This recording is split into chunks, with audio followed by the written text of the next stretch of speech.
Hi friends, ഷെഫീസ് dream വേൾഡിലേക്ക് സ്വാഗതം. വളരെ ടേസ്റ്റിയും സോഫ്റ്റ് ആയിട്ടുള്ള ഒരു സ്നാക്സിൻ്റെ റെസിപ്പി ആട്ടോ. നമുക്കിത് ഈവനിങ് സ്നാക്സ് ആയിട്ടോ ബ്രേക്ക്ഫാസ്റ്റ് ആയിട്ടോ ഒക്കെ കഴിക്കാം കേട്ടോ.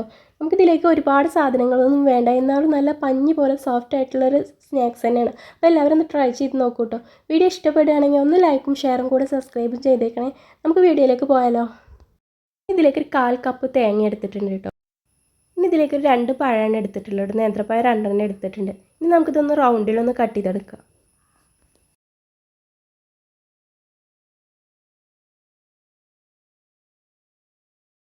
പഴം ഇതുപോലെ ഒന്ന് റൗണ്ടിൽ കട്ട് ചെയ്തെടുത്തിട്ടുണ്ട് കേട്ടോ. ഇനി നമുക്കൊരു പാൻ എടുത്തിട്ട് ഇതിലേക്ക് നെയ്യ് നേരത്തെ ചേർത്തിട്ടുണ്ടായിരുന്നു കേട്ടോ. അതുപോലെ നമ്മൾ കട്ട് ചെയ്ത് വെച്ച പഴം ഇതിലേക്ക് ചേർത്ത് കൊടുത്തിട്ടുണ്ട്. ഇനി നമുക്കിതൊന്ന് നല്ല രീതിയിലൊന്ന് വഴറ്റിയെടുക്കാം. പഴം 2 സൈഡ് ഇതുപോലെ ഒന്ന് ഫ്രൈ ചെയ്തെടുക്കാം കേട്ടോ. എന്നിട്ട് നമുക്കിതിലേക്ക് നമ്മൾ നേരത്തെ എടുത്ത് വെച്ച തേങ്ങ ചേർത്ത് കൊടുക്കാം.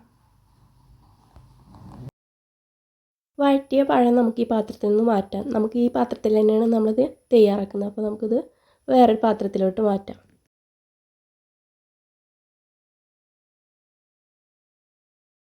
ഇനി ഒരു മിക്സിയുടെ ജാർ എടുത്തിട്ടുണ്ട്. ഇതിലേക്കൊരു 3 മുട്ട പൊട്ടിച്ചൊഴിക്കുക. ഇതിലേക്കൊരു 3 ടീസ്പൂൺ മൈദമാവ് ചേർത്ത് കൊടുക്കുക. അതുപോലെ ഒരു 6 ഏലക്ക ചേർത്ത് കൊടുക്കുന്നുണ്ട്. പിന്നെ ഒരു 3 ടീസ്പൂൺ പഞ്ചസാര കൂടി ചേർത്തിട്ട് നമുക്കിത് നല്ല രീതിയിലൊന്ന് അടിച്ചെടുക്കാം. ഇനി ഇതേ പാനിലേക്ക് തന്നെ ഒരു 2 ടീസ്പൂൺ നെയ്യ് ചേർത്ത് കൊടുക്കുന്നുണ്ട്. ഇനി ഇതിലേക്ക് നമ്മൾ അടിച്ചെടുത്ത ബാറ്റർ ഒഴിച്ച് കൊടുക്കുക. എന്നിട്ട് നമുക്കിതൊരു പകുതി വേവാവുന്ന വരെ ഒന്ന് മൂടി വെച്ചിട്ടൊന്ന് വേവിച്ചെടുക്കുക.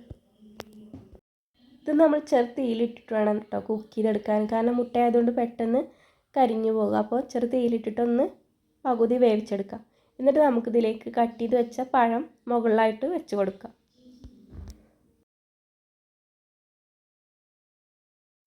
പഴം വെച്ചതിന് ശേഷം ഇതുപോലെ ബാക്കിയുള്ള തേങ്ങ കൂടി ഇതിൻ്റെ മുകളിൽ ഇതുപോലെ ഒന്ന് ഇട്ട് കൊടുക്കുന്നുണ്ട് കേട്ടോ. ഇനി നമുക്കിത് ഒന്നും കൂടി മൂടി വെച്ചിട്ടൊന്ന് വേവിച്ചെടുക്കാം. മുകളിലും കൂടി ഒന്ന് വെന്ത് വരട്ടെ. എന്നിട്ട് നമുക്കിതൊന്ന് മറിച്ചിടാം.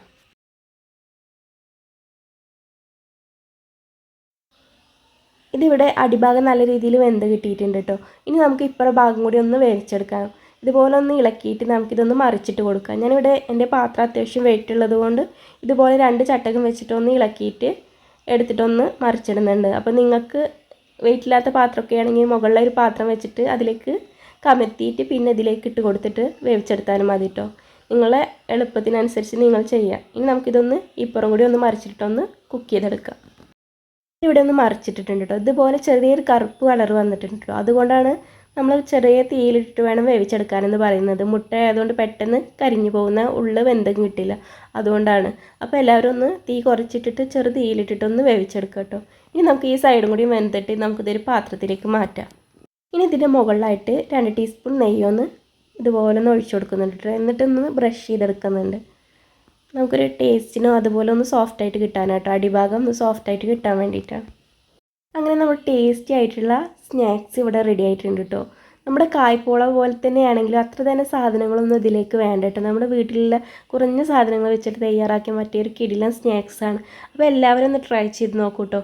വീഡിയോ ഇഷ്ടപ്പെടുകയാണെങ്കിൽ ഒന്ന് ലൈക്കും ഷെയറും കൂടെ സബ്സ്ക്രൈബും ചെയ്യണേ.